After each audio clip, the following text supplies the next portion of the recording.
안녕하세요, 여러분.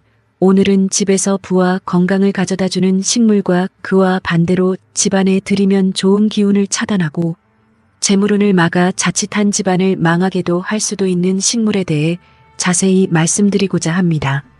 무슨 식물 하나 집에서 키우는 것 가지고 이렇게 호들갑이냐, 너무 예민하네라고 생각하실 수도 있습니다. 왜냐하면 대부분은 집에서 식물을 키울 때 그 식물이 가지고 있는 풍수적 의미를 고려하지 않고 단순히 생김새가 이뻐서 들이시는 경우가 대다수이기 때문입니다. 제가 왜 이렇게 풍수적 의미를 신중히 고려해야 되는지 말씀드리는 이유는 다음과 같습니다. 풍수지리에서 식물은 나무 요소와 정렬이 되어 강인한 활력과 지속적인 성장을 상징합니다. 제대로 선택하고 키우면 이 식물들은 활기차고 생명을 강화시키는 에너지를 온 집안 곳곳에 전파할 뿐만 아니라 아픈 사람들도 치유하고 다시 회복시키는 힘도 가지고 있습니다. 실제로 부잣집들은 풍수 전문가를 통해 식물의 종류를 세심하게 선택하고 그것을 어디에 배치해야 효력이 증대되는지까지 세심하게 고심하고 들여놓습니다. 한번 부자는 3대까지 부자다라는 말이 있습니다. 아니, 이제는 대대손손 부자라는 말이 있듯이 재산이 많은 사람들은 이런 사소한 사항까지 하나하나 풍수적 의미를 두고 신중하게 선택하기 때문에 계속 재물을 가져갈 수 있는 것입니다.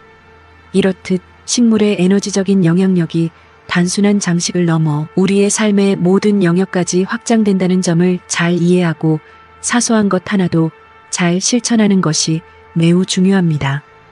부적절한 식물을 배치하거나 잘못 배치하면 집안의 조화로운 에너지 흐름이 방해를 받아 생활 공간의 전반적인 기운과 균형에 부정적인 영향을 미칠 수 있기 때문입니다.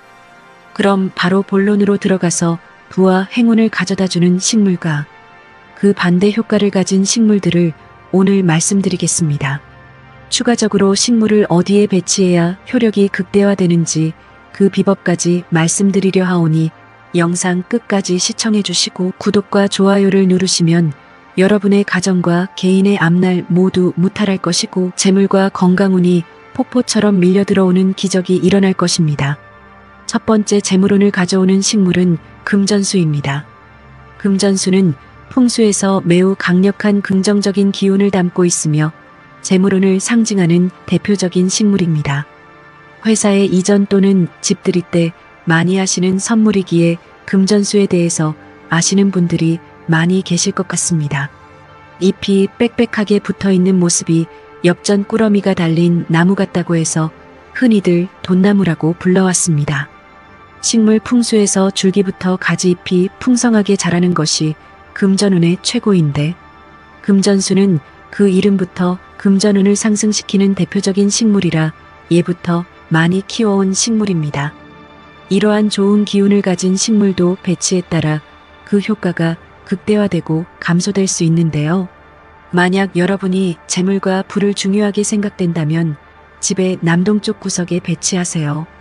이 위치는 번영과 부의 창출과 강하게 연관되어 있는 공간입니다. 만약 건강과 가족 성장에 더 중점을 두는 경우 집안의 동쪽 부분에 금전수를 배치하는 것이 더 좋은 기운을 이끌어낼 수 있습니다. 단 주의할 점이 있습니다. 금전수는 넘치는 생명력을 가지고 있는데 자칫 잘못하면 그 기운이 너무 커서 어린아이의 기를 빼앗을 수 있기에 어린아이를 키우시는 집에서는 되도록이면 금전수를 피하시는 것이 좋습니다. 그리고 일반적으로 인간에게 안전하지만 고양이나 개와 같은 애완동물이 섭취할 경우 독성이 있을 수 있습니다. 집안에 애완동물이 있다면 식물에 닿지 않도록 분리하는 것이 좋습니다.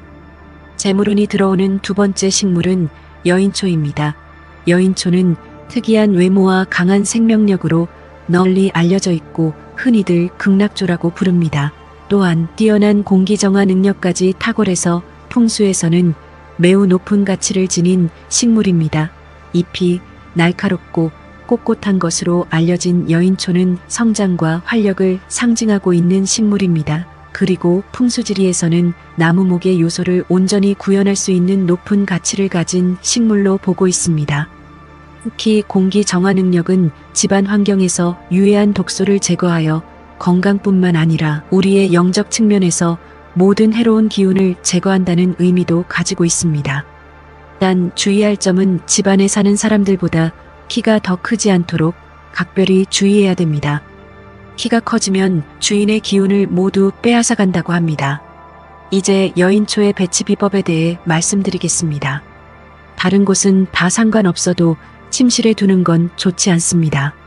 뾰족하고 위쪽을 향한 여인초의 잎은 너무 많은 활동적 기운을 발산하여 침실의 평온한 기운을 빼앗고 휴식을 방해할 수 있으니 가급적 침실은 피해서 배치해 주세요. 재물운이 들어오는 세 번째 식물은 난초입니다. 예부터 재물이 많거나 성공한 집안에 가면 난이 항상 있었다는 걸 기억하시나요? 사극을 볼 때에도 부잣집 대감이 면포로 한 줄기 한 줄기 정성스럽게 닦고 관리하고 있는 장면을 많이 보셨죠? 이 이유는 난초는 주인과 운을 함께 한다라는 의미가 있기 때문에 정성스럽게 관리를 하는 것입니다. 또한 꽃이 핀다면 아주 좋은 길조이기에 난초를 재물과 행운의 식물로 예부터 많이 여겨왔습니다. 풍수상으로 보았을 때 돈나무처럼 둥글고 큰 잎을 가진 식물이 불을 가져오고 난초처럼 얇고 뾰족한 잎을 가진 식물은 재물운에 좋지 않다고 보는데 난초만은 예외로 불립니다. 난의 기운은 사람과 가장 닮아 있다고 하여 앞서 말씀드린 것처럼 집 주인과 생명력을 함께하기에 꾸준히 신경 써주어야 되고 생명력 있게 관리를 해야 됩니다. 반대로 난이 모두 시들어 있으면 부정적인 기운을 쏟아내서 그 집안을 모두 몰락한다고도 하오니 정성을 다해서 키우셔야 됩니다. 현대에서도 난초가 갖는 의미는 매우 크기 때문에 승진을 축하하거나 집들이 선물을 할 때도 계속 번창하라는 의미로 난초 또는 난초 그림을 선물하고 있습니다. 그리고 풍수적 잠재력을 최대한 활용하기 위해서는 거실 동쪽 구역에 난초를 배치하는 것이 가족관계와 건강 향상에 좋고 남쪽 구역은 부와 번영에 좋은 기운을 줄 것입니다. 네 번째로 재물을 가져오는 식물은 몬스테라입니다. 풍수에서는 잎이 뾰족한 식물보다는 넓고 둥글둥글한 식물이 좋은 기운을 가져온다고 보고 있는 것은 이제 다들 아실 겁니다. 특히 매우 넓고 무성한 잎을 가진 몬스테라는 눈에 띄는 외관으로 아주 인기가 많은 식물일 뿐만 아니라 풍수적으로도 행운을 가져다주는 부적으로 사용했을 만큼 매우 사랑받는 식물입니다. 또한 몬스테라를 집안에 두면 빽빽하게 있는 잎들이 부정적인 기운을 모두 흡수하고 걸러내어 번영과 긍정의 기운으로 바꿔준다고 알려져 있습니다. 이로 인해 가정은 점점 부유해지고 집안에 어르신이 있다면 건강하게 장수하실 수 있는 풍수적 의미를 담고 있기에 집에 놓여져 있다면 매우 좋은 효과를 볼 수 있습니다. 특히 배치할 때 현관이나 거실에 두면 긍정적인 기운을 집안으로 끌어들일 수 있고 어두운 곳이나 에너지가 막혀 있는 곳에 둔다면 그곳의 에너지의 흐름을 뚫어주어 다시금 가정에 좋은 기운이 돌 수 있게 해줄 수도 있습니다. 추가적으로 몬스테라를 배치할 때 남동쪽은 부와 풍요를 키울 수 있고 동쪽은 가족과 건강을 더욱 강화시켜주니 여러분의 가정에 맞는 적절한 위치에 잘 배치하시길 바랍니다.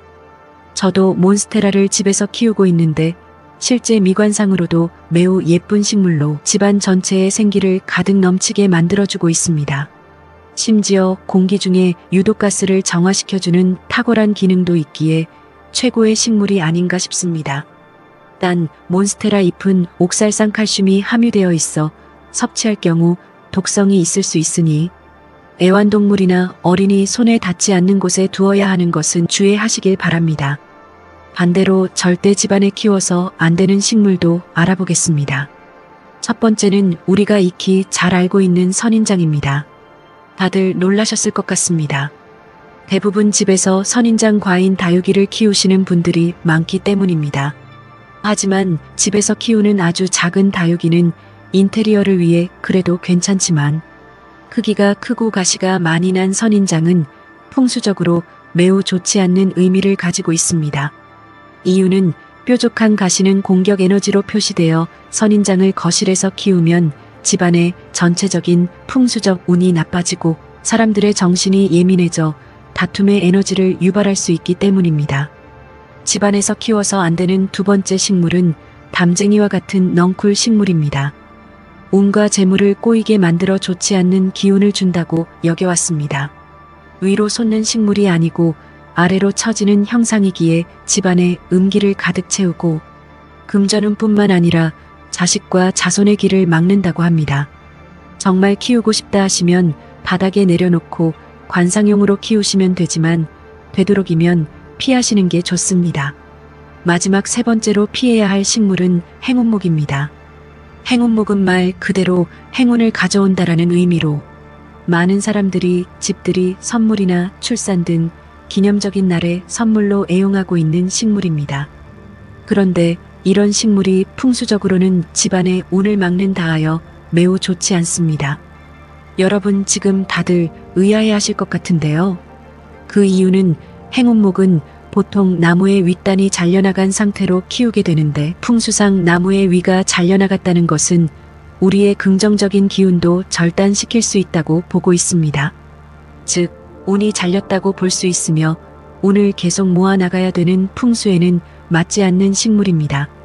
여러분, 오늘은 식물이 가지고 있는 강력한 풍수적 의미와 그것들이 우리 집안에 미치는 영향에 대해서 자세히 알아보았습니다. 집안에 재물운과 행운을 가져오는 식물을 올바른 위치에 배치함으로써 우리는 더욱 조화롭고 긍정적인 에너지를 집안에 불러올 수 있습니다. 부자들은 이미 이러한 식물의 풍수적 의미를 알고 이를 매우 중요하게 생각해왔습니다. 여러분도 이처럼 식물 한 그루가 가지고 있는 변화의 힘을 이용해 여러분의 집안을 더욱 행복하고 풍요로운 곳으로 만들어 보시길 바랍니다. 영상 끝까지 시청해 주셔서 감사드리며 구독과 좋아요를 눌러 더 많은 유익한 정보를 받아보세요. 여러분의 집이 재물운이 넘치고 항상 좋은 에너지로 가득 차길 바랍니다. 감사합니다.